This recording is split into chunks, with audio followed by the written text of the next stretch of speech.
మెదక్ జిల్లాలోని వరద ప్రభావిత ప్రాంతాల్లో మంత్రి దామోదర రాజనరసింహ పర్యటించారు. ఆయనతో పాటు మైనంపల్లి హనుమంతరావు ఉన్నారు. వరదలను ముంచెత్తిన గ్రామాల్లో పర్యటించిన ఆ మంత్రి అక్కడి ప్రజలు, అధికారులతో కలిసి వరద పరిస్థితిని అడిగి తెలుసుకున్నారు. ప్రజలకు ఎలాంటి ఇబ్బంది లేకుండా ప్రభుత్వం అన్ని ఏర్పాట్లు చేస్తోందని తెలిపారు. మరో 2 రోజులు అతి భారీ వర్షాలు పడే అవకాశం ఉందని, ప్రజలు జాగ్రత్తగా ఉండాలని సూచించారు మంత్రి దామోదర.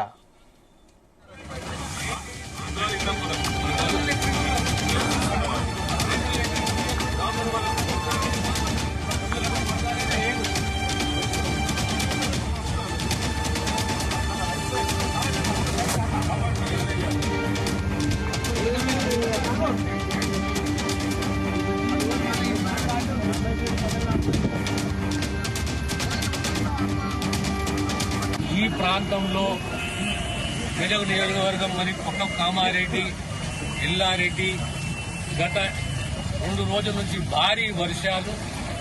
గత 50 సంవత్సరాల్లో ఇంత పెద్ద ఎత్తున వర్షాలు ఎప్పుడు పడలేదు. యావరేజ్ గా 120 మిల్లీమీటర్స్ 2 మండలాలలో 200 మిల్లీమీటర్ వరకు కూడా వర్షం కురుస్తున్నది. జిల్లా యంత్రాంగము, డిజాస్టర్ ఫోర్స్ లేదా ఆర్మీ వీళ్ళందరూ రెస్క్యూ ఆపరేషన్స్ లో సుమారు 80 మందిని కాపాడారు. 2 ఆచూకీ జరగదు, ఒక్క శవం మాత్రం దొరికింది. అన్ని జాగ్రత్తలు, అన్ని చర్యలు తీసుకుంటున్నాము. కనుక ఈ రోజు రేపు ఇంకా భారీ వర్షాలు పడే సూచనలు ఉన్నాయి. అన్ని జాగ్రత్తలు తీసుకుని ప్రజలను ప్రాణాలు కాపాడాలి అనే సదుద్దేశము ప్రభుత్వం, ముఖ్యమంత్రి గారు ఎప్పటికప్పుడు పర్యవేక్షిస్తున్నారు. ఇక్కడ నా మిత్రుడు హనుమంతరావు గారు,